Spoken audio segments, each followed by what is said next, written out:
Fala pessoal, tudo bem? Estamos aqui, eu e Jaque, para mais um episódio, o 8º episódio do podcast Fazer Diferente Faz Diferença. E hoje a gente está com uma convidada super especial, a Gláucia Guarcello. Seja super bem-vinda, Gláucia. A Gláucia é Chief Innovation Officer da Deloitte e ela vai contar o resto da bio dela, porque é uma bio super extensa. Então, Gláucia, já passo a palavra para você na nossa pergunta tradicional, que é: quem é a Gláucia? Como que foi sua trajetória até aqui? Primeiro, obrigada pelo convite. Fiquei super feliz e honrada pelo convite. Falar um pouco da minha trajetória, de mim. Eu sou mineira, sou de Belo Horizonte. Eu sempre gostei muito de design em geral. Eu não entendi ainda o vínculo com a inovação. Mas eu sempre gostei muito de design, eu sempre gostei muito de desenho, sempre desenho até hoje. E eu queria fazer na graduação arquitetura. Por gostar de design. Eu fiz 6 meses, mas depois larguei. Eu tinha muita vontade de fazer arquitetura. Mas aí meu pai, mineiro, tradicional e tal, ele começou a falar, nem tão tradicional, mas nisso ele era bem tradicional. Ele começou a falar que, como eu gostava de matemática, ele falava, poxa, faz engenharia civil ao invés de fazer arquitetura. E aí fui fazer engenharia civil. Fiz engenharia civil na faculdade, aí fui fazer meu mestrado na engenharia de produção, depois na UFRJ, eu já estava no Rio. Só que quando eu formei na minha faculdade lá em Belo Horizonte, logo depois eu fui transferida para Manaus. E aí eu morei 4 anos e meio em Manaus, fui para lá para trabalhar na obra da Arena da Amazônia, para a Copa na época. E o que você fazia lá? Eu era engenheira de produção, de obra mesmo. Legal. E aí lá na obra eles decidiram fazer um programa de Lean Construction, que é o quê? Basicamente pegar conceitos de produção de indústria automotiva e aplicar à construção civil. E me colocaram para tocar esse assunto, porque eu sempre gostei muito de estudar. Então, eles falaram, ela vai gostar de tocar isso aqui, me deram para tocar. Comecei a estudar bastante sobre esse tema. E a gente teve um concurso global da empresa para projetos de inovação. E eu inscrevi o projeto de Lean Construction nesse concurso. E aí a gente ganhou o primeiro lugar, eu ganhei um curso de inovação. Que legal, você tinha que idade? Já estava formada? Eu formei muito cedo, né? Eu sou 2 anos adiantada na escola. Então, eu formei com 20. Eu devia estar com uns 22, por aí. E aí, eu fui fazer o curso de inovação. E na engenharia, não tem muito conteúdo de inovação. No curso de engenharia, não tem muito conteúdo de inovação. Então, quando eu vi aquilo estruturado daquela forma, eu falei, gente, é isso que eu estava procurando. Esse é o assunto que eu gosto, que eu não entendia se era design, se era arte. Eu ficava um pouco assim, eu gosto de administração, mas eu gosto de arte também, mas eu sou boa de número. Eu não conseguia entender, assim, o que eu era, sabe? Eu era um bicho estranho ali no meio. Mas o que te gerou esse clique? Era o modelo Quando mental? eu fui fazer o curso e eu entendi que inovação concilia todos esses conceitos que eu gosto, aplicados a criar novos negócios, novos produtos, novos serviços. Eu sempre adorei coisa nova, eu sempre gostei de tecnologia. Então, eu acho que foi a única vez que eu vi um lugar que eu falei, gente, eu nasci pra fazer isso. E eu lembro que no curso eu pensei isso, eu falei, gente, eu nasci pra fazer isso. Que legal. E foi demais, assim, foi um estalo de propósito de vida. Sensacional. Vou até falar, o Walter Piratiani, obrigada, Walter, foi o professor de inovação que fez eu falar, eu quero fazer isso o resto da vida. Meu amigo até hoje. E aí eu, depois fui transferida pro Rio de Janeiro, porque o projeto de Lean Construction que eu tocava lá teve muito sucesso, a gente conseguiu umas produtividades muito altas. E aí a sede da empresa, que era no Rio, queria que eu fizesse isso em outras obras. Mudei para o Rio para fazer isso em outras obras, pegar as obras ali da América Latina. E aí, quando eu mudei para o Rio, eu me inscrevi no mestrado na UFRJ, já em gestão da inovação e desenvolvimento de produto. Que eu falei, não, é isso que eu quero fazer, fiz engenharia de produção, desenvolvimento de produto. E aí, nesse meio tempo, a questão do Lean Construction foi crescendo na consultora que eu trabalhava. E aí, o COO da América Latina virou COO global. E quando ele virou CEO global, tinha um responsável pelo Lean da Europa, África e Ásia, tinha eu na América Latina. E ele basicamente falou, olha, vocês têm approaches muito diferentes, vamos ver quem manda melhor, quem conseguir gerar mais impacto, acaba assumindo o mundo inteiro. Gente, ele colocou vocês numa Gente, arena. Não, e eu sou ariana, né? Então, assim... Quer fazer tudo. Você falar para um ariano que vale um palitinho de dente, a gente tem um negócio ali dentro. A gente faz terapia, a gente se controla, a gente controla o lado competitivo. Mas na hora que é permitido usar, pro ariano é muito gostoso. Então, em resumo, eu me matei de trabalhar, como nunca tinha trabalhado na vida, dei o triplo de resultado e assumi o mundo inteiro. E aí eu virei a primeira diretora mulher desta grande construtora. Também foi numa época que estourou Lava Jato, então assim, era uma loucura. E eu amo essa agitação. E aí a gente chegou a ter na área de inovação lá 110 engenheiros espalhados mundo afora. Fiz projeto na África, Europa, Ásia, e a sede da empresa era no Rio. E aí fiquei no Rio 12 anos da minha vida. Aí fui emendando, né? Terminei o mestrado, fui fazer MBA na Copiade. Aí terminei o MBA, fui fazer doutorado na Copiade. Nunca mais saí da UFRJ, fiquei lá 13 anos. Quantos anos você tinha quando você assumiu como diretora global? Lá eu tinha 26 para 27, 27 anos. E como foi? Primeira foi mulher, horrível. Provavelmente, com essa idade, foi num horrível. ambiente completamente masculino. Foi horrível por vários motivos. Horrível, Primeiro, todos os meus pares eram muito mais velhos do que eu. Uhum. Então tinha ali uma questão de rejeição mesmo. Tem a questão da difamação, porque querendo ou não, qualquer mulher jovem que é bem-sucedida, exato. alguém começa a falar que, com certeza tá tendo um caso com alguém, ou com certeza... Eu lembro que eu sou muito brincalhona, eu falava, gente, eu queria ser tão sedutora quanto vocês pensam que eu sou, mas eu não sou, infelizmente. Não foi por esses motivos, foi porque eu realmente estudei esse assunto. E brincadeiras à parte, quando estourou toda essa história da Lava Jato, inovação se tornou um tema muito relevante. Sim. E aí é meio a fome com a vontade de comer. Eu tinha feito mestrado em inovação no momento que a empresa mais precisava de alguém que soubesse inovação. Foi feito um programa de reposicionamento estratégico. Inovação saiu como um dos temas principais. E aí eu falei, olha, eu sei fazer isso aí. Foi literalmente isso. Foi um pouco de estar no lugar certo na hora certa e um pouco de também eu tinha estudado um assunto que era inútil até então, né? Porque eu não tinha muito como aplicar ali. E que de repente, por sorte, virou um assunto importante. E que todo mundo tinha que te ouvir, porque você que dominava o tema. Exato, eu tinha feito um mestrado de 3 anos, que eu já tinha acabado, a galera estava começando a estudar aquilo. Então, eu tinha ali Ou seja, estudem coisas que vocês gostem, independente delas serem úteis ou não. E aí, fiquei vários anos lá, ajudei na reestruturação da empresa pós-Lava Jato. E aí, eu fui convidada para ir para Deloitte. Na verdade, eu já estava querendo ir para consultorias em geral, comecei a dar um sounding, porque depois que a empresa estabilizou pós-crise, eu fiquei sentindo falta daquela adrenalina. E aí, eu virei pro meu chefe, né, o meu gestor, e eu falei, quero sair, não sei pra onde eu vou. Avisei 6 meses antes, não sei o que eu vou fazer na minha vida, não quero ficar, quero fazer outra coisa. E o que você diria que é essa adrenalina? É o não saber o dia de amanhã? Eu gosto muito de risco, em geral, assim. Eu gosto de ter um espaço onde eu possa estar criando coisas novas. Eu não sou uma pessoa muito de rotina. Então, quando uma coisa fica muito estável, muito rotineira, eu tendo a perder o interesse. Em geral, eu sou muito boa em desenvolver produtos, serviços novos, negócios novos e spin-offar para outras pessoas escalarem, tocarem e tal. Eu sempre essa parte de design, ideação, estratégia, a parte que eu trago mais valor. Legal. E aí eu fui para Deloitte, porque eu ia poder trabalhar próximo do Larry Kiley, principalmente, que era um dos meus ídolos de inovação. E ele era o líder global de inovação da Deloitte, na época. E fui a primeira pessoa da área, né? Fui contratada para criar a área. Hoje nós somos 200 pessoas. Uau! Não existia job description. Não existia. Não, existia o Chief de inovação, mas era pautado na tecnologia. Mas nessa pegada de inovação, de estratégia inovadora e tal, não tinha uma área específica. Existia no exterior, mas não existia no Brasil. E hoje nós somos 200 pessoas. A gente faz consultoria estratégica de inovação para mercado. A gente faz a inovação para a própria Deloitte. E, enfim, é muito legal. Tem o centro de tecnologia também, mas é muito relacionado a isso, né? Como desenhar o futuro das organizações, ajudar as empresas, tanto a própria Deloitte quanto outras, a se reinventarem, a crescerem. Vim para a Deloitte como diretora, no mesmo cargo que eu tinha lá. Tô na Deloitte há 5 anos. E aí, hoje eu tô como sócia, depois virei sócia e tudo mais. E a primeira mulher também nessa posição de Chief de inovação, sim. E como que tá sendo agora a ser mais uma vez a primeira mulher nessa posição, né? Hoje eu acho que é bem mais tranquilo. A gente amadurece também, a gente sabe lidar melhor com a política corporativa ao longo do tempo. Também tem um ponto de que a gente confia mais na gente também, né?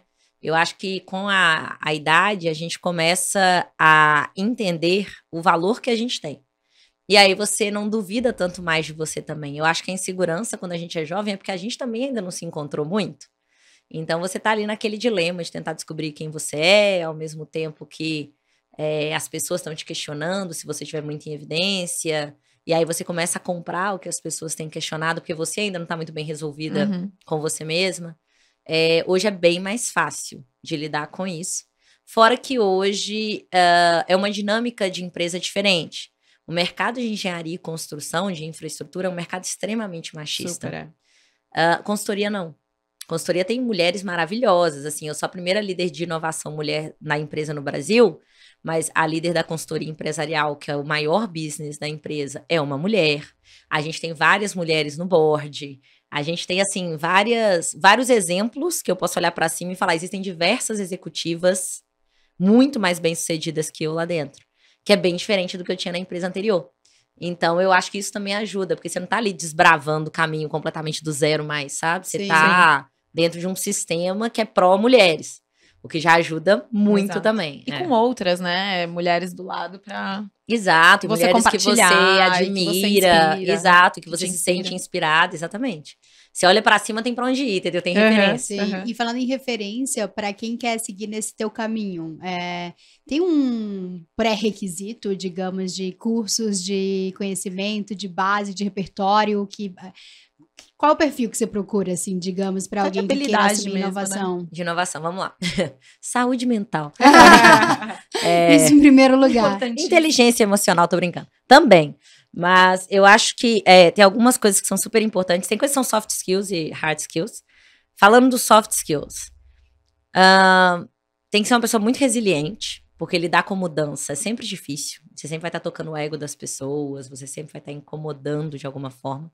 E não é você pessoalmente, é o objeto do seu trabalho. Sim, você tem que gerar a zona de desconforto. Exato. Né, e você ouve não o tempo todo, né? Porque você tem que quebrar as barreiras de todas as áreas da empresa. Se você é muito estimulado pelo que os outros pensam de você, a carreira de inovação não é uma carreira para você. Porque você vai ouvir o não o tempo inteiro. Tudo não pode fazer, tudo vai dar errado, até que dá certo. Então, essa questão de conseguir ver além daquele não, conseguir ver o potencial do negócio, o potencial do produto, o potencial do serviço, testar no mercado, ter feedback real, realimentar aquilo, lidar bem com falha, que é uma coisa que a gente não é muito ensinado a lidar também. Trazer aprendizado, não se martirizar quando você erra, porque faz parte do escopo errar. Você está experimentando. Então, toda essa parte de resiliência... eu falo que tem que ter uns skills também de psicólogo, porque não tem como, você lida muito com mudança, e aí as pessoas se sentem ameaçadas, fragilizadas. Grande maioria do tempo você vai estar conversando com essas pessoas. E no hard skills depende muito do tipo de inovação que você vai estar mais focado. Tem gente que vai mais para a parte de estratégia de inovação, e aí você vai vir mais as escolas clássicas de estratégia para desenhar portfólio de investimentos em inovação, como você vai gerir os projetos, sistema de gestão da inovação, seja aberto, seja fechado, num paradigma corporativo. Tem gente que vai mais para a tecnologia em si, então como eu vou aplicar a tecnologia para resolver determinados problemas. Tem gente que vai mais para a parte de empreendedorismo, seja do lado da startup, seja do lado da grande empresa, mas vai trabalhar com ventures, novos negócios, enfim. Depende muito do que a pessoa gosta de fazer, porque até o perfil é bem diferente. Em geral, a pessoa mais do ventures e da estratégia é muito boa nos processos de ideação, criação, teste, prototipagem, não necessariamente nos processos de escala. Tem muita gente que é muito boa na escala, mas não é tão bom na parte do processo de desenvolvimento de solução. E onde você se encontra? Eu sou total desenvolvimento de solução, assim. Escala, para mim, eu já perdi o interesse. Em geral, não tanto, né? Mas, assim, depende muito do projeto. Mas, no geral, onde eu vou trazer mais valor é na criação da solução. Seja criar produto, seja criar serviço, seja criar empresa, negócio. Legal. Eu acho que, por ser uma área ainda relativamente nova, seria muito legal se você pudesse falar pra gente, assim, de um grande projeto de inovação que brilhou teus olhos. Não necessariamente grande em termos de resultado, mas do impacto que você trouxe. Então, tem alguns, né? Vou ver quais que eu posso citar. Deixa eu pensar aqui nos meus... Eu tenho muitos NDAs, então eu tenho que pensar bem. Ah, sim. Teve um muito legal que a gente fez para construção civil, que era um projeto, por exemplo, de água imantada para concreto, que foi desenvolvida uma água que ela tem propriedades de ímã e ela aproxima as partículas do cimento. Então, você gasta menos cimento por metro quadrado de concreto que você faz. Legal. Que o Com o concreto... uso da água. Com o uso da água. Então, você coloca mais Sensacional. água e menos cimento. O cimento é muito mais caro do que a água. Uhum. Então, você reduz em 5 a 6% o custo de metro cúbico E aí vocês de concreto. patenteiam. Depende muito. Nesse caso, foi uma parceria da empresa com a startup. E depois a empresa comprou a startup. Depende do volume, né, que for utilizar. Depende se foi viável, se não foi, enfim. Mas esse foi muito legal. Eu acho que todas as soluções de inovação que são relacionadas a impacto social mexem muito comigo. Uhum. Então, a gente às vezes vai trabalhar com população ribeirinha, às vezes a gente vai trabalhar com educação. Então, tem alguns projetos que tocam meu coração, assim, porque eu gosto dessa parte de impacto social.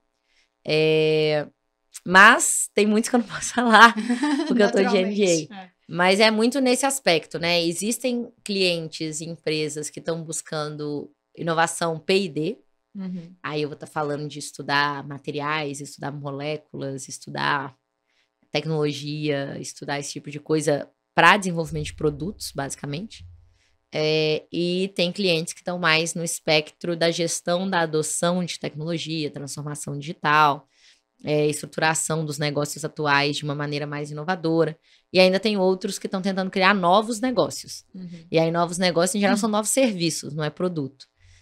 Tudo depende, né? Não tem um caminho único. Depende muito da estratégia que aquela empresa tem. E você mencionou diversas indústrias, né? Diversos setores, indústrias, etc. Quais são os principais desafios quando a empresa te chama para fazer projeto de inovação? O que você vê que, independente da indústria, as empresas têm como desafios em comum? Um desafio comum é a resistência à mudança. Sempre vai existir. A cultura, por mais moderninha que seja, é moderninha até a página 2, né? Depois ele dá uma travada. Sempre vai existir também uma preocupação em relação ao novo, uma insegurança, que eu acho que é completamente natural do ser humano. Então, a gente conseguir gerar esse conforto no desconforto é super importante. Porque, no fundo, é isso, né? Como eu entendo que não é que o ambiente de incertezas que a gente vive hoje vai ficar mais certo. Ele vai ficar mais incerto. Uhum. Porque a gente tem um volume de desenvolvimento tecnológico, de convergência tecnológica tão grande que não vai ficar mais tranquilo. Então, é como eu aprendo a trabalhar neste ambiente de negócios, em que eu vou ter cada vez mais tecnologias, cada vez mais disrupções, cada vez mais negócios novos matando negócios anteriores, e eu tenho que experimentar. Antigamente, existia muito esse paradigma a performance que eu tenho hoje, eu tenho para sempre. Eu consigo aposentar fazendo a mesma coisa o resto da vida. Hoje, a gente já sabe que o risco de não fazer nada, muitas vezes, ele é maior do que o risco de tentar uma coisa nova. Porque o risco de não fazer nada é quebrar daqui a pouco tempo. Porque a gente está sempre sob ameaça de diversas soluções que substituem um monte de coisas que a gente faz. Então, eu acho que isso é um grande desafio. Você trazer para pessoas que sempre estiveram ali dentro das empresas, vivendo aquela realidade, aquela bolha, como se o mundo fosse ali, né? Uhum. Que elas possam observar o que está acontecendo com o mundo e falar, meu Deus, eu tenho que testar alguma coisa diferente, né? Claro. Construir um futuro diferente. De forma ativa, acho que é isso. Interessante. Falando nisso, como que você enxerga as relações humanas, dado que a maioria dessas tecnologias já está chegando e já está causando algum impacto no dia a dia dos trabalhos, né? De Aliás, forma geral. E a gente ouviu muito sobre isso no Singularity University, que a gente participou do Executive Program, né? Perfeito. Gente, então, eu acho que o primeiro ponto é a gente fazer as pazes com o fato de que a tecnologia não vai ficar mais lenta, né? E a gente, como humanidade, tem que fazer as pazes com isso, porque às vezes parece que a gente tá lutando contra uma coisa que não é possível lutar contra. É o meio aceitação. Sim. Aceita, não vai ficar mais lenta. Aceita que dói menos. Exato, é meio isso. Mas tem um ponto que o nosso cérebro não foi desenvolvido numa lógica exponencial. A gente não é nem capaz de pensar exponencialmente. E o que isso traz como consequência é que a gente não imaginava diversos efeitos que essas tecnologias exponenciais têm causado nos seres humanos. Uhum. A nossa convivência social é diferente, a maneira como a gente interage com as pessoas é diferente, as relações humanas são diferentes, a intimidade é diferente. Tudo porque todas essas tecnologias foram mudando como a gente se comporta. Sim. E isso em larga escala, a gente não sabe o que vai ser, a gente não sabe para que caminho a humanidade está caminhando mesmo, sabe? A gente não sabe se vai ser uma uma sociedade extremamente tecnológica, mas pouquíssimo humana, porque as relações humanas não vão ter tanto valor mais. Você tem outras coisas, né, ocupando o seu tempo ali o tempo inteiro. Eu sou sempre otimista, então eu tento fazer a minha parte para ajudar na parte otimista, mas é tenso. Eu entendo que é tenso, e assim, eu entendo que a gente está falando de tecnologias que podem ser usadas muito para o bem, para resolver vários problemas que a gente nunca conseguiu resolver, mas que tem potencialmente o mesmo poder de fazer catástrofes imensas, né? E cabe a gente tentar, de alguma forma, estruturar isso melhor ou autorregular de alguma forma, para a gente não ser tão vítima assim. Mas é complexo, é bem complexo. Esse tema é super delicado. E humanizar, no fim das contas, para mim vai ser o último valor que a gente vai ter, como sociedade mesmo, porque a grande maioria do que a gente chama de trabalho, as máquinas já fazem ou vão fazer. Serão pouquíssimas coisas, ou quase nenhuma, que o ser humano vai ter de valor de trabalho que ele é melhor do que a máquina. Você fala de hard skill aqui, né? Hard skill. Uhum. E eu acho que, por isso que o que eu falei de humanidade, que é esse soft skill, para mim vai ser o único valor que a gente vai ter como humanidade mesmo, porque não adianta você competir no hard skill com o que é uma máquina. Então, tudo aquilo que a gente passou anos reprimindo, né? Afeto, toda a parte de empatia, inteligência emocional, relações mais íntimas, né? Relações mais intensas. A gente foi aprendendo ao longo dos anos a virar meio máquina, né? O executivo ideal, ele é frio, ele é seco, calculista. Ele é sério, calculista, cheio de resposta certa. Mas tudo isso a máquina já faz melhor do que a gente.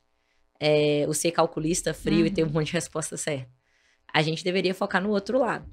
E isso é muito legal, a gente começar a entender, no mundo em que eu não preciso fazer essa parte aqui para gerar valor econômico, porque eu tenho tecnologias que vão ser capazes de criar valor por si aqui, como que eu posso criar outros valores, né? Ou como que eu não posso perder valores que eu não deveria perder e que estão se perdendo. Legal essa provocação. Você estava falando e eu pensei, nesse caso, eu acho que as mulheres, elas têm até uma vantagem, né? Sim. Pela sensibilidade que a gente carrega, acho que a leitura, essa visão, acho que um pouco mais empática que a gente tem do mundo, né? Isso é um tema extremamente delicado. Eu já ouvi algumas pessoas falarem, o líder do futuro, ele tem características muito mais ligadas ao feminino do que ao masculino. É um tema delicado porque o feminino e o masculino também é construto social, tem uma parte biológica, a gente começa a entrar numa seara de nós somos assim ou nos fizeram assim. Que não, enfim, não é o mérito aqui. Mas independente disso, as características que comumente são mais atribuídas à formação do feminino, seja social, seja biológica, são realmente características que vão ter mais valor nessa liderança do futuro do que as que são ligadas à imagem do masculino. Não que um homem não possa ser sensível, uma mulher não possa ser durona, pelo amor de Deus. Mas nesse sentido, né? Aquilo que é atribuído no padrão a essas características realmente está mais voltado para o feminino. Eu fico me perguntando quando que vai vir esse salto também na forma de fazer as coisas, porque se você olha um currículo hoje, ele é muito pautado em hard skills e pouco pautado em soft skills, e a gente está falando aqui que é justamente essa inversão que vai acontecer em um breve futuro, né? O ponto é que a gente não tem nem como ter o currículo do soft skill claro, porque a gente não tem sistemas educacionais bons de soft skill. Sim. Então, como que eu vou comprovar que eu tenho inteligência emocional? Literalmente, a pessoa tem que me contratar e me ver no dia a dia. Exato. Fora que você consegue, numa entrevista, você consegue identificar qual que é o perfil daquela empresa e muitas vezes agir conforme, mas no seu dia a dia que você vai dizer. Você é outra pessoa, exato. Então, é muito complexo isso mesmo. E eu acho que como a gente está baseado num sistema corporativo que ele foi desenhado para outro tipo de perfil, a gente continua replicando aquele tipo de perfil. A gente contrata pelo técnico, demite pelo comportamental. Contrata pelo técnico, demite pelo comportamental o tempo inteiro. Mas você não percebe que está mudando bastante isso? Principalmente, não necessariamente só em corporação, mas se você pega principalmente startup contratando, ela vai muito mesmo pelas habilidades, pelo comportamental. Claro, é o que você falou, né? Na entrevista não tem como, em uma entrevista, você analisar tudo isso. Mas hoje, cada vez que o tempo passa, eu vejo que as pessoas elas estão contratando menos pelo currículo e mais sobre as habilidades, os soft skills, o que aquela pessoa entrega no dia a dia. Enfim, Em startups, isso eu vejo também acontecendo esse shift mais rápido. Em corporação, menos. Ainda não. Menos. É uma questão geracional, não E é uma questão de alguns paradigmas. Você fala assim, eu vou contratar alguém sem universidade, mas que, poxa, é super entra humano. nas mudanças que a corporação de você tá passando. defender isso. Para o ambiente corporativo é difícil ainda. Tem alguns julgamentos que são muito subjetivos, né? E aí isso é mais difícil você colocar na balança. Exato. E você também é uma líder global, né? Ou seja, você toca culturas diferentes voltados a projetos de inovação. Como que você enxerga a cultura nesse sentido? Então, hoje na Deloitte Brasil, eu faço projetos no Brasil, mas eu já trabalhei muito globalmente com projetos de inovação. O interessante da cultura é que existem características culturais pró e anti-inovação em qualquer cultura. Se a gente for falar do brasileiro, o brasileiro é muito criativo, né? O jeitinho brasileiro é maravilhoso. O brasileiro é pouco disciplinado. O brasileiro começa muito e termina pouco, via de regra. E o brasileiro perde o foco muito fácil também, ao longo do processo. O brasileiro tem muita dificuldade de priorizar e focar naquilo que é mais importante de fato. A gente é muito disperso, como população em geral. Se você pegar China, são pessoas extremamente disciplinadas. Pouco criativas. Extremamente focadas. E que não tem problema nenhum em seguirem comandos. A gente é mais rebelde, né? Sim. O chinês, ele é mais conforme, ele é mais culturalmente hierárquico. Então, isso também é uma característica de lá que atrapalha a inovação, mas que ajuda na escala, por exemplo. É muito boa para processos de escala. Eu trabalhei muito na África, e aí o desafio é bem diferente, né? Na África, a gente está falando de trabalhar com... Tem gente que eu já tive contato que nunca tomou um banho quente na vida. Então, né, eu tive algumas experiências trabalhando no Congo, Camarões e Moçambique. Foram os 3 países que eu mais trabalhei. E era impressionante como que é outra realidade a maneira de ver o mundo. Então, por exemplo, no Congo, as redes sociais são controladas. Então, as pessoas não têm muita ideia que existe uma vida lá fora diferente. Então, para eles, aquela realidade ali é a realidade do mundo. Perspectiva limitada. É uma perspectiva limitada. E você não consegue criar uma coisa que você nunca viu. Então, se eu pego, né... outro dia eu tava conversando sobre isso com um amigo meu. Ele falou assim, se você pega um homem das cavernas e você consegue transportar ele para nossa época, ele vai ver um prédio, ele não consegue conceber o que é um prédio. Porque ele nunca viu o contexto que dá significado para aquela coisa. É meio que a mesma coisa. Se você tem uma sociedade que não tem contato com outras realidades, você não consegue abrir muita cabeça. E aí, o que é o problema? Para o inovador em geral, a possibilidade de ter várias respostas é a base do nosso pensamento, que é a base do pensamento científico. Eu não tenho uma resposta absoluta, eu tenho possíveis respostas para qualquer problema. E eu vou experimentar e ver qual que funciona melhor. Quem me diz o que funciona melhor é a resposta empírica, né, daquilo. Quanto mais uma sociedade é limitada em termos de acesso a conhecimento ou acesso a vivências, mais essa sociedade acredita em verdades absolutas. E mais essa sociedade é dogmática e fechada a qualquer coisa que possa abrir a cabeça. E aí mais atrasado fica. E vira um ciclo vicioso, porque essa sociedade não testa, consegue, né, novas possibilidades. não consegue nem ter a base para testar coisas novas. Deixa eu te fazer uma pergunta sobre isso especificamente. Você acha que as redes sociais estão aí para, acho que, fomentar essa questão das verdades absolutas? Eita, vamos lá. Difícil, né? Polêmica. Eu vou falar depende. Resposta típica de professor de administração, né? Por quê? Eu acho que as redes sociais têm um lado muito bom que é dar acesso democrático, digamos, você tem que ter internet pelo menos, mas um pouco mais democrático, a outras realidades e acesso a conhecimento para qualquer pessoa. Então, assim, eu nunca vou conseguir viajar para um outro país, eu consigo ver como eu consigo ver foto, eu consigo ver vídeo, eu consigo entender um pouco mais da cultura, então eu consigo abrir um pouco mais a minha cabeça se for isso que eu quero. Por outro lado, então esse potencial existe por trás das redes sociais. Por outro lado, o que vende para anunciante é clique. Então, na grande maioria das vezes, os algoritmos não são desenhados para fomentar ganho de cultura e conhecimento. Eles são desenhados para treta, porque treta gera mais clique. E aí eles são muito polarizados.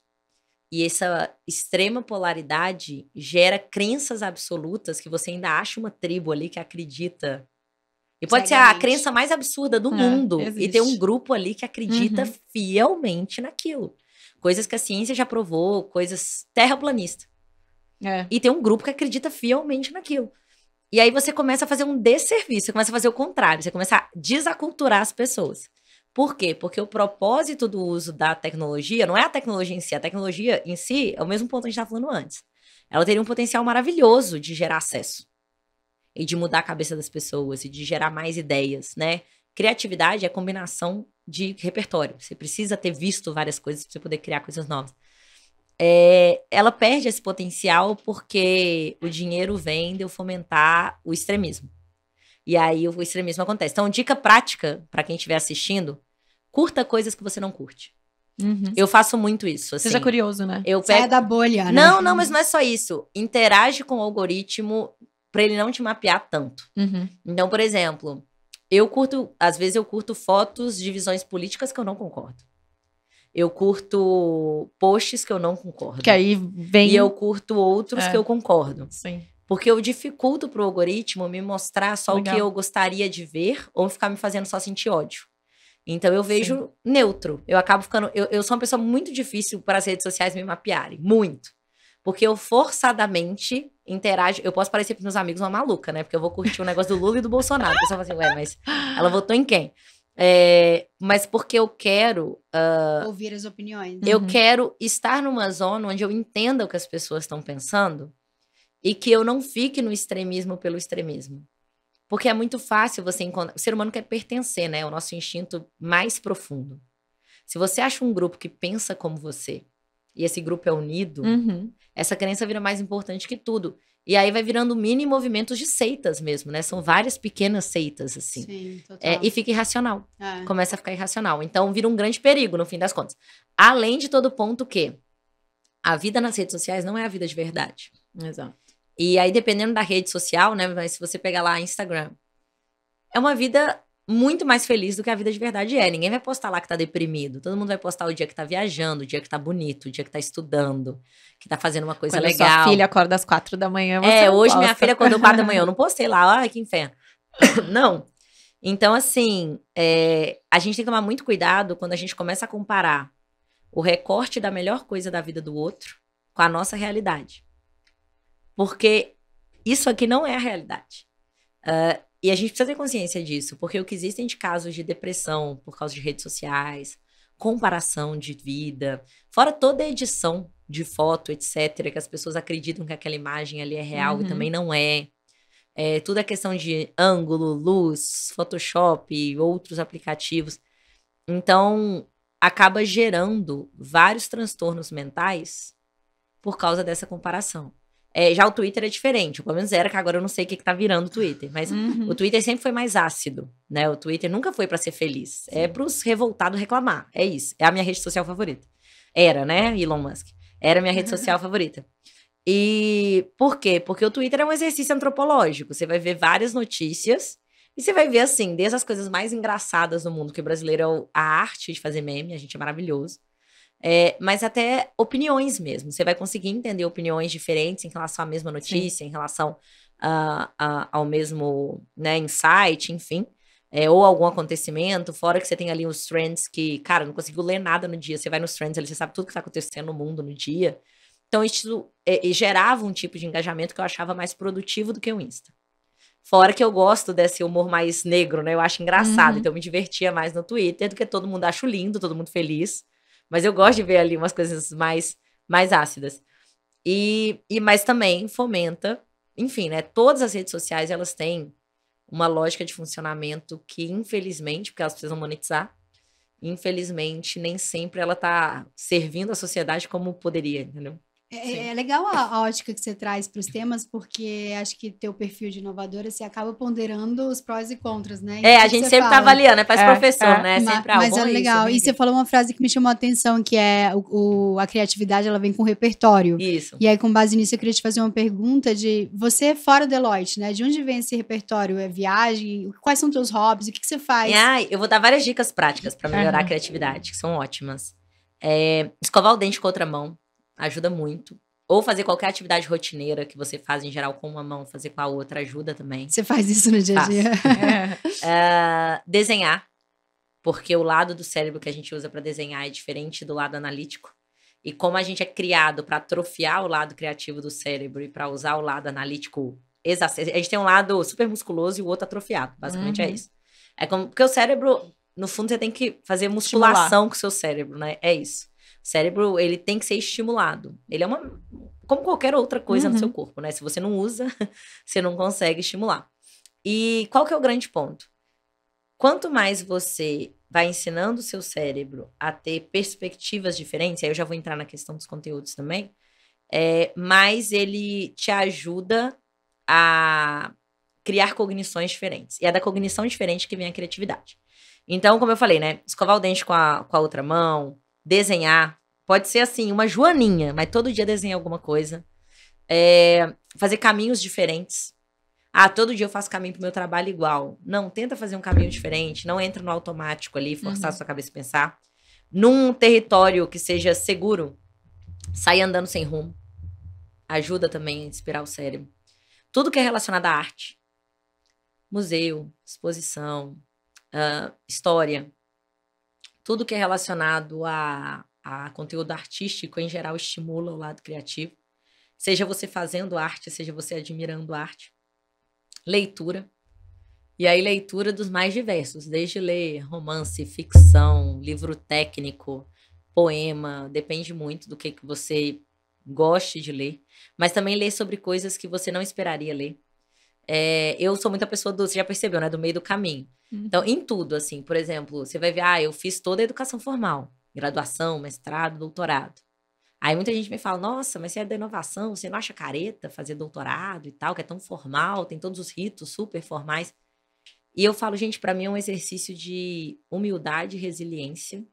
Eu tenho um amigo que é Ironman, eu brinco com ele que o doutorado é o Ironman do cérebro. Porque você é constantemente exposto a muito conteúdo que você não tem capacidade de entender. E que você tem que sentar e estudar. Estudar um texto difícil requer uma humildade muito grande. Porque a gente está muito acostumado com o livro de aeroporto. Sim. Nada contra o livro de aeroporto. Mas a gente não está acostumado a ter que sentar e ler uma página e não entender nada. E ter que voltar naquela página. Ter que voltar e ter que parar a sua cabeça e falar, peraí. Desafiar o seu cérebro a entender coisas mais robustas. E aí o doutorado traz uma disciplina que normalmente eu não teria. Porque aí eu vou ter um orientador ali me chicotando, eu vou ter que fazer, né?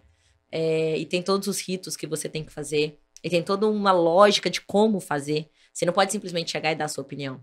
Você tem que estudar tudo que já falaram sobre esse tema na história da humanidade até hoje para você poder dar a sua opinião. Então, te ensina a respeitar. E não é tão diferente para fazer inovação nas empresas. Não adianta você chegar e tentar revolucionar tudo. Eu sou o dono da verdade, cheguei aqui brilhante.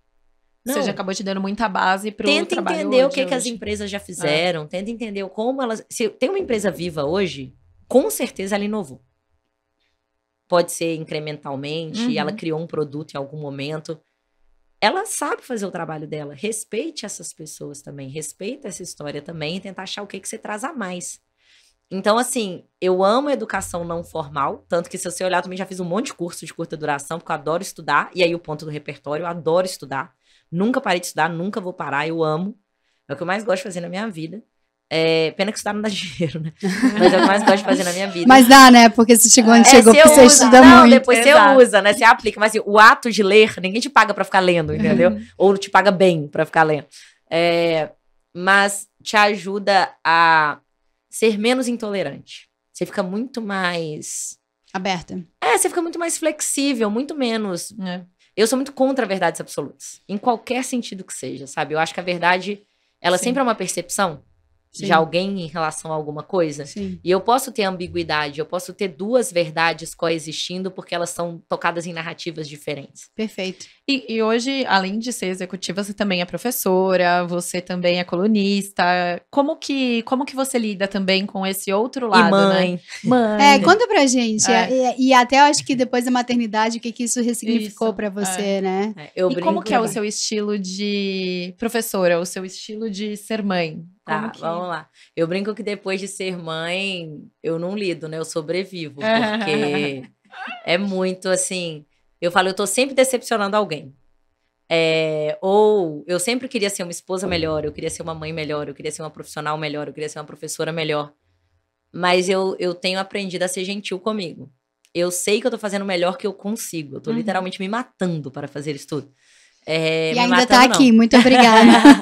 Me Quase matando 8 não, da porque eu noite. amo. Eu amo o que eu faço, então tá tranquilo. Mas mesmo amando, às vezes você quer fazer nada, né? Às vezes você quer descansar. Sim. E eu não tenho tempo de fazer nada. É isso. E às vezes eu me obrigo a ter este tempo por gentileza comigo mesma, porque senão eu vou enlouquecer. Mas realmente é uma questão de, otimização das coisas. Eu brinco que eu faço um monte de coisa, mas no fundo é a mesma. Por quê? Eu peguei um assunto na minha vida, que é inovação. E sabe aquele negócio que falam, você mata o porco, você usa a pele, você tira o bacon, você faz tudo com o mesmo animal que morreu? Uhum. O que eu estudo de inovação eu uso pra tudo. No fundo é tudo a mesma coisa. Sim. O que eu Destrincha. estudei Você no mostrou doutorado isso. é o que eu escrevo na coluna, é o que eu faço com os meus clientes, é o que eu dou aula. Para pessoas diferentes, muitas vezes. Exato, mas eu mudo o adequando. formato, mas o conteúdo é o mesmo. Uhum. E o conteúdo fica melhorando porque eu sou uma professora que tem vivência prática, ajuda muito. Exato. Eu sou uma consultora que também dá aula, ajuda muito. E um então, ajuda o outro, soma o né? outro. Eu sou colunista, então eu tenho que escrever sobre aquilo que eu tô vendo no mercado e sobre aquilo que eu tô estudando.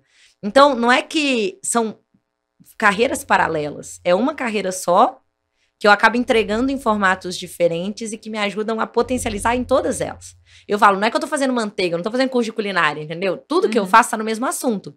Porque senão eu não conseguiria fazer tantas coisas. Eu acho que essa, pra mim, é o supra-sumo. De eu conseguir conciliar todos esses pratos. Segundo, eu não tenho problema nenhum em delegar o que possa ser delegado. Então, assim, eu não tenho aquela necessidade que eu tenho que fazer tudo, porque senão eu ia ficar maluca. Então, eu sei o que eu tenho que fazer e o que eu sou completamente ok de outras pessoas resolverem. Você sempre foi assim ou foi algo que você teve que desenvolver? Eu sempre fui bem desapegada. Tá. Eu acho que porque, no fundo, eu sempre trabalhei com pessoas que eu confio muito. E se você confia nessas pessoas, é muito fácil você não se sentir ameaçado ou não ter nenhum problema de trabalhar em conjunto.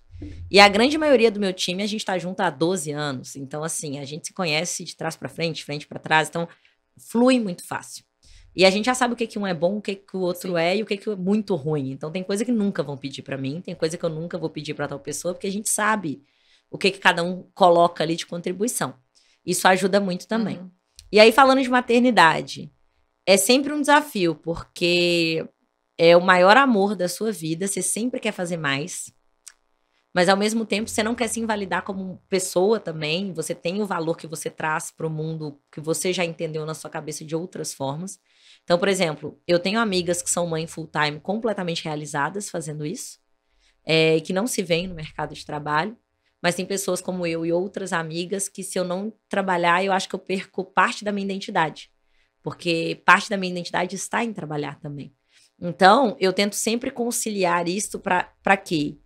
Eu acredito que filhos felizes são filhos de pais felizes. Com certeza. Se você abre mão da sua vida inteira para ficar com seu filho, mas isso não é autêntico para você, não é sucesso para você, você vai projetar nele uma culpa que ele não deveria carregar. Você vai projetar nele uma culpa que é sua e que ele não tem nada a ver com isso, sabe? Então é muito mais de você se conhecer, você entender o que é valor pra você e naquele tempo que você tem com seu filho, você ter um tempo de qualidade, mas você entender que você não é uma Mulher Maravilha, você não é 3, né? Você não consegue fazer tudo ao mesmo tempo. Então o que eu tento fazer é ter algumas rotinas que eu faço sempre. Então, por exemplo, eu sempre coloco a Manuela pra dormir, todas as noites, porque é o momento que a gente fica junto, tal, não sei o quê, que cria um vínculo. Quando eu consigo, eu levo na escola, eu tento buscar na escola. Eu tento participar da rotina dela no dia a dia. Fim de semana, a gente não tem babá. E à noite a gente não tem babá, até porque eu falei ali das 4 da manhã. Por uma decisão nossa, porque a gente pensou assim, não trabalhar não é uma opção pra gente. Se no único turno que a gente não trabalha, ela chora e não vê a gente, qual que é o vínculo real? E nada contra quem tem babá à noite, tá, gente? Mas qual que é o vínculo real, 1 para 1, que ela vai criar comigo de eu choro, minha mãe aparece, sabe? Que pra mim era importante. Pode ter muita mãe que não é, e tá tudo bem, gente. É horrível trabalhar cansada, eu entendo também. Eu sou muito no meio do caminho, né? Eu entendo também. Você sabe o que funciona pra você. Mas pra mim... Sem julgamento nenhum. Exato. Eu fiquei 1 ano e 10 meses sem dormir, porque foi o tempo que ela levou pra dormir a noite inteira. Agora ela já dorme a noite inteira, exceto a noite passada. Mas eu não me arrependo. Foi muito cansativo, mas eu tenho um vínculo com ela que eu sei que foi construído nessas várias noites em claro juntas. Que era o momento que eu tinha. Eu não tinha opção de não trabalhar. Eu até brinco, adoraria trabalhar por esporte. Eu sou herdeira e eu vou trabalhar só naquele pedacinho que eu amo. Não vou fazer várias outras coisas que eu sou obrigada a fazer. Mas eu não nasci nessa situação. Eu preciso trabalhar. Né? Eu preciso pagar as contas, eu preciso trabalhar. Então, eu não trabalho só no que eu amo. Eu trabalho no que eu amo e em todo o resto que é necessário que eu não amo, mas que eu tenho que fazer porque eu preciso sobreviver. E sustentar uma criança, né? Então, eu consigo hoje separar bem. O que é difícil é a culpa que a mãe, em geral, sente. Porque a sociedade é feita de uma forma para a mãe sempre se sentir culpada. Se ela tá trabalhando, ela é culpada porque ela tá deixando o filho em casa. Se ela tá com o filho em casa, ela é culpada porque ela não tá trabalhando. Se ela... Qualquer coisa, assim. Você nasce uma mãe, nasce uma culpa, né? A sociedade já é dura com as mulheres, é mais dura ainda com as mães. Existem uma série de expectativas de uma mãe. E aí você começa a se cobrar também, né? Você começa você não quer frustrar seu filho. E até você se conhecer como mãe, que é diferente de se conhecer como mulher, e você estar ok com as suas decisões como mãe, também é um processo. De autoconhecimento, de autoconfiança, de intuição, né? A gente não treina tanto a intuição, mas a maternidade é extremamente intuitiva. E aí eu que sou engenheira, racionalzona, foi difícil pra mim no início. Às vezes ela chorava, eu achava que eu sabia o que era. As pessoas falavam que era outra coisa, mas no meu coração eu achava que era outra e eu tava certa. Mas eu não sabia explicar por que eu tava certa. Eu tô certa porque eu sou mãe dela, então é criado pra isso. Mas é um processo você entender que você tem esse nível de poder. Porque é muito estranho, né? Eu falava isso, gente, eu fiz uma pessoa. Não é esquisito de pensar assim? Eu sempre paro pra pensar, gente, um fêmur pede pra eu racionalmente, né? Córtex pré-frontal, me dá todos os pedaços, fala, constrói um ser humano. Eu não sou capaz de fazer isso, racionalmente. Mas de alguma maneira, o meu subconsciente, com eu dormindo, foi capaz de criar um ser humano perfeito, completamente funcional. Como que eu tenho essa capacidade? Eu nem sei que eu tenho essa capacidade, entendeu? Não é meio mágico o negócio. E eu ficava muito impressionada com isso. Quando eu ia em cada ultrassom e falava, agora tem um fêmur. Como é que eu fiz um fêmur, sabe? Agora tem um rim. Eu achava a coisa mais impressionante do planeta, porque é completamente irracional. E aí você começa a entender que a gente valoriza demais o lado racional do nosso cérebro. O lado não racional do nosso cérebro é muito mais competente do que o lado racional. E como que você chega nesse lado não racional? Muitos anos de terapia, porque você traz pra gente, eu acho que uma autoconfiança, um autoconhecimento que realmente, assim, é impressionante. Então, acho que vale a pena falar desse lado do qual exercício, sabe, pra chegar nisso. E outra dúvida até, era seu sonho ser mãe? Você sempre Nossa, teve isso esse é sonho? ótimo, isso é uma ótima pergunta. Vou responder as duas, que elas são até interligadas. Eu tenho uma história de vida muito complexa. Eu sou órfã, então eu perdi minha mãe muito cedo, eu fui criada part-time pelo meu pai, que era empreendedor maluco, a inovação. E ele criava várias empresas que faliam, criava e faliam, e sumia no mundo para criar as empresas dele. Então eu fui criada muito largada, muito sozinha. Com irmãos ou... Eu tinha uma irmã mais velha, tenho ainda, tadinha, eu tenho uma irmã mais velha. Só que a minha irmã mais velha, cada um lida com essas coisas de forma diferente. Sim. A minha mãe morreu muito cedo, a minha irmã se tornou muito fanática religiosa, virou testemunha de Jeová, muito concentrada naquilo. E eu fui para um caminho mais de ler, virei a louca do livro. E eu estudei escolas públicas a vida inteira, nasci num bairro de periferia de Belo Horizonte. Até na faculdade, estudei sempre em escolas públicas. E tudo foi muito construído. Eu lembro que quando eu estava na 8ª série, eu queria tentar a Cefet. E eu já era 2 anos mais jovem que todo mundo da minha sala. Cefet era um colégio técnico. Não sei se tem aqui em São Paulo. Tem? Acho que não, né? Acho que não. É um colégio técnico em Minas muito bom, muito concorrido, que em geral é a porta de entrada para ir para o UFMG, que é a melhor faculdade ali de Minas. E eu queria muito fazer Cefet. E aí, quando eu sabia que meu pai não tinha grana pra pagar cursinho preparatório pra mim, então eu fui fazer uma prova de bolsa de estudos escondida, porque eu falei assim, eu tinha 12 anos. Fui fazer a prova escondida, porque se eu ganhasse um desconto bom, eu pedia. Se eu não ganhasse um desconto bom, eu nem pedia pra ele não ficar triste. E aí, fiz a prova e tal. Quando eu fui lá buscar meu resultado, eram 600 crianças. Eu passei em primeiro lugar, eu ganhei tudo de graça. Eu ganhei a apostila, o curso, etc. Meu pai ficou super feliz. E aí, passei no Cefet, entrei no Cefet, depois passei na FMG e fui estudando. Comecei a trabalhar com engenharia. Logo ali no início da minha carreira, quando eu tava recém-formada, meu pai descobriu que eu tava com câncer. E era um câncer muito pesado e só tinha eu pra financeiramente ajudar, porque a minha família é super simples. Eu tenho tio, assim, semi-analfabeto, entendeu? Eles não têm ideia do que eu faço, assim, é muito engraçado. E não mesmo. E aí, só pra abrir um parênteses, outro dia minha tia falou comigo, mas você vende o quê? Aí eu falei assim, tia, eu faço inovação e tal. Tá, mas é o quê? Ela queria um produto, entendeu? Mas você faz o quê? Você vende o quê? Aí eu falei, tia, eu vendo PPT. É isso, eu vendo PPT e conselho. Aí ela falou assim, e pagam pra você fazer isso? Eu falei, pagam, tia, pagam bem pra fazer isso. Mas é isso, entendeu? Uma família super simples. E aí meu pai teve câncer. Eu era a única pessoa que tinha tinha na engenheira júnior, mas tinha alguma condição de ajudar. Me endividei até o pescoço pra pagar a doença do meu pai, o máximo que a gente conseguiu. Saúde. Nada, SUS, assim. Era pegar empréstimo num banco pra pagar o outro, Quando meu pai morreu, eu ainda fiquei 2 anos e meio pagando dívida. Nossa. E eu lembro que quando meu pai faleceu, eu tinha 20 anos, e ele já não tinha me criado muito presente, eu sempre fui muito responsável por mim mesma, sabe? Eu morei sozinha dos meus 14 aos meus 18 anos, porque meu pai estava empreendendo em outra cidade. E eu fazia tudo sozinha, eu era bonitinha, eu ia pra escola, eu assistia a aula, eu voltava, eu estudava à tarde, Já tinha disciplina. eu fazia meu almoço, eu fazia minha janta. Hoje eu olho e falo, meu Deus, que doida, né? Que doido ele, mas meu Deus, que concentrada, porque é uma loucura, assim, você larga um adolescente sozinho pra se autocuidar. Eu lembro de madrugada, eu morava no bairro periferia, era perigoso. Morava com a sua irmã? Não, sozinha, minha irmã já tinha casado, minha irmã casou super cedo. Eu lembro de madrugada, assim, eu com 15 anos, sentindo dor e no hospital sozinha a pé, bairro de periferia. E aí pegando os remédios tudo e voltando a pé sozinha pra casa e rezando pra ninguém me atacar. Era isso. Então eu tive que crescer muito cedo, porque eu sempre fui responsável por mim. E quando meu pai faleceu, minha família não tinha muita gente pra ajudar ninguém, então ficou tudo pra mim. E eu percebi que eu não tinha pra onde voltar. Eu falei assim, gente, se eu perder o emprego, eu viro mendigo. Eu não tenho pra onde voltar. Se eu não tiver como pagar meu aluguel, eu não tenho uma casa pra voltar, entendeu? Então não pode dar ruim. É isso, não podia dar ruim. E aí eu foquei no trabalho enlouquecidamente, engoli qualquer sapo que tivesse que engolir, porque eu não podia perder o emprego. Eu preciso não virar mendiga. A minha meta era essa, era não virar mendiga. O resto foi lucro, assim. Mas a minha meta era só não virar mendigo. Porque eu não tinha pra onde voltar. Eu não tinha uma família que me sustentasse, eu não tinha nem pai nem mãe, eu não tinha pra onde voltar. Sabe o que é mais impressionante da história? É que você nunca se colocou no lugar de vítima. Não, eu não conto minha história pras pessoas, inclusive. Tanto que a gente tá falando aqui até agora, eu nunca entrei. Eu te conheço há séculos e nunca entrei. Exato. Eu tô aqui só, nossa, nunca pude imaginar. Por quê? E aí eu vou abrir um parênteses muito grande.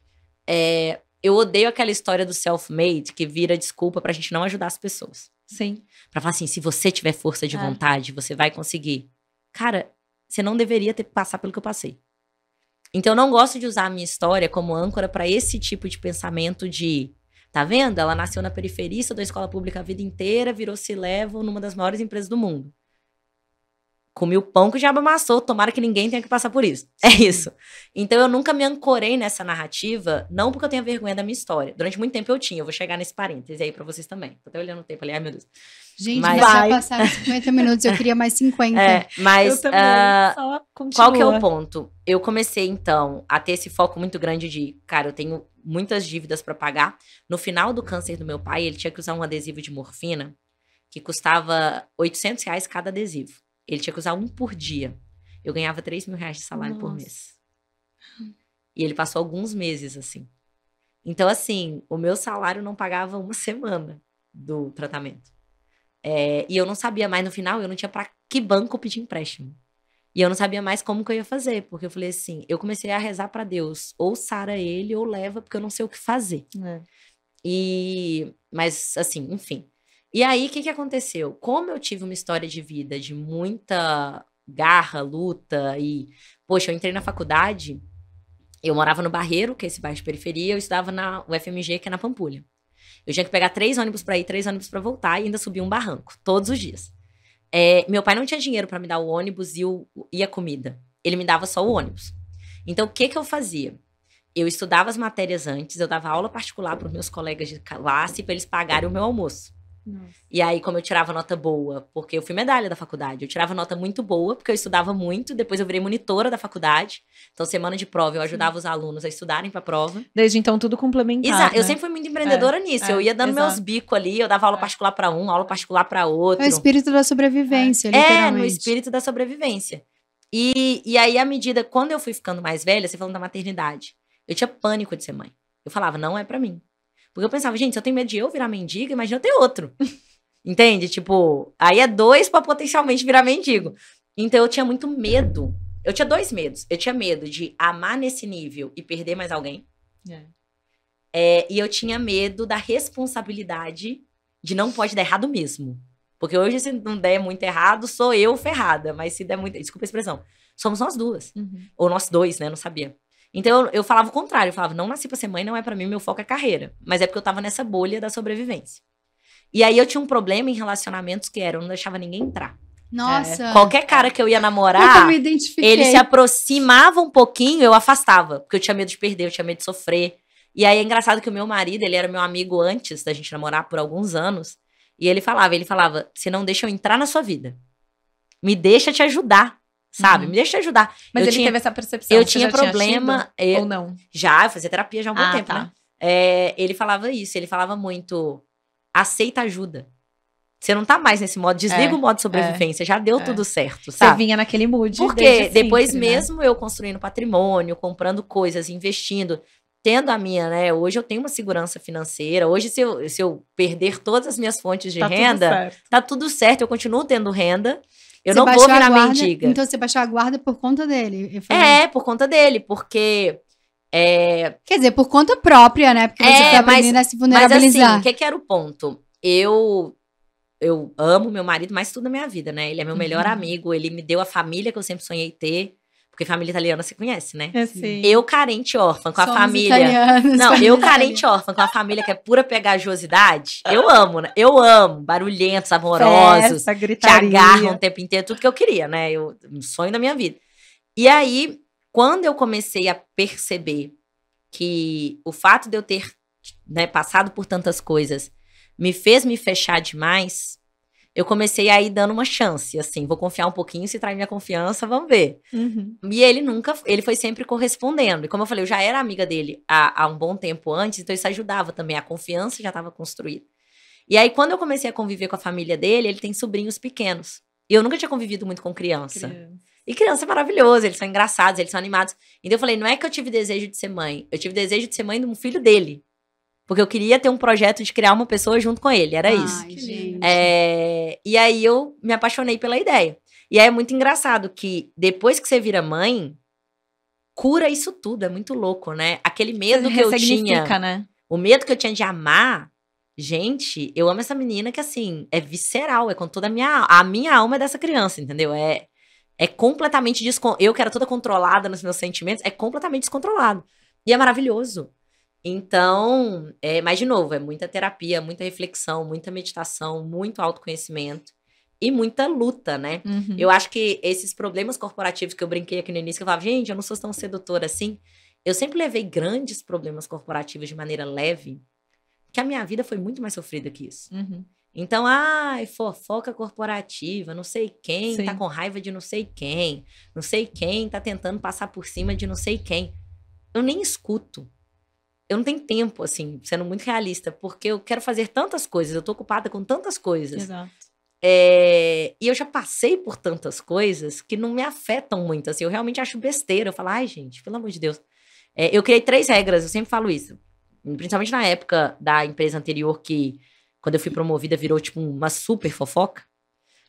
Eu criei 3 regras na minha vida, sempre que alguém ia falar, falaram de você pra mim. Eu falava, primeiro, e as 3 tinham que ser verdade.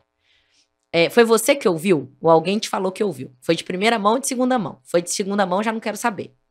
Segundo, é verdade? Ou é só caluniando? Estão falando que eu faço uma coisa que eu nunca fiz? Ou estão falando uma coisa que é verdade, que eu faço mesmo?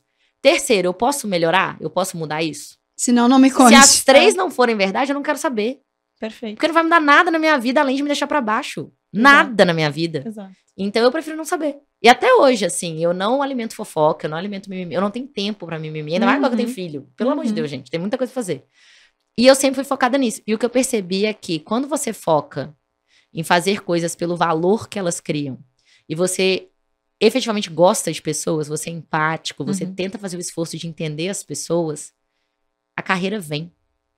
Eu nunca pedi um aumento, eu nunca pedi um cargo. Falam assim, ai, foi a primeira Chief Innovation mulher. Eu descobri isso quando eu tava no cargo, eu não sabia. Não é que eu cheguei e falei assim, eu quero ser Chief Innovation e quando eu for, eu serei a primeira mulher. Não é um plano assim, tipo, do Cebolinha, né, de conquistar a rua, não é isso. Foi fruto do seu trabalho. Você vai vivendo, você vai fazendo as suas coisas, você vai entregando, você vai fazendo as coisas com propósito, com amor, com dedicação. E vai acontecendo, sabe? Aí quando você fala, nossa, que legal, era a primeira, uau! E você fica feliz, mas é meio que, não é a meta em si, é a consequência. Sim. Eu acho que pra mim sempre foi a consequência. E eu acho que por isso que eu não sou tão apegada assim também. Se hoje eu sou, amanhã não for, tá tudo certo. O meu valor como ser humano, eu não dou pelos títulos de fora. Eu gosto de estudar, eu gosto de trabalhar, eu fico super feliz com as oportunidades que eu tenho. Mas esse currículo não é quem eu sou. É muito mais do que isso. Aquilo ali é tudo que eu estudei, tudo que eu trabalhei, pô, legal. Tinham várias perguntas que a gente ia fazer e com certeza agora nem... Ai, gente, Não desculpa, já cabe. passamos. Não, imagina. Eu ia falar assim, o que você trouxe é muito mais forte até do que... É o que você falou, não é só o que tá no seu currículo. Você é tão mais, você inspira tanto com a sua própria história que é muito mais do que... Como que é o seu dia a dia, né? Mas como você chegou até aqui? Como que você virou a Gláucia? Como que você inspira outras pessoas e tá inspirando também a sua filha? Isso é muito legal. Eu acho que justifica muito o dia de hoje a gente ter criado esse podcast, sabe? Com certeza. Porque, no final das contas, sempre foi para inspirar outras mulheres. Porque a gente acha que precisa ter mais referência como porta-voz dando a cara para que outras mulheres possam entender que, sim, tem espaço, sabe? Dá para chegar lá, seja o que for chegar lá, né? Porque cada uma que tem é seu sucesso pra objetivo. você, né? Que é pra cada um, né? Então, só te agradecer, assim, imensamente por ter vindo hoje. Foi realmente super inspirador e me tocou muito. Assim, muito obrigada. Obrigada, gente. Eu que acredito. E assim, Gláucia, você conseguiu tangibilizar o fazer diferente faz diferença. Total. Né? Porque você sempre acha uma forma diferente de fazer tudo que você faz. De que forma que eu posso fazer diferente? De que forma pode ser complementar? De que forma que eu consigo encaixar tudo para ter um resultado positivo, que na verdade é consequência de tudo que você faz, sem ter necessariamente uma meta específica. Então, e você falou uma frase que me chamou a atenção e que eu acho que é legal a gente finalizar com ela, que é achar o conforto no desconforto, né? Eu acho que isso é um baita aprendizado. Então, mais uma vez, obrigada por ter participado. Eu que agradeço, gente. Obrigada. Foi incrível. Obrigada, pessoal. Parabéns pela sua história e por quem você é. Obrigada. Tô até sem graça. Tchau.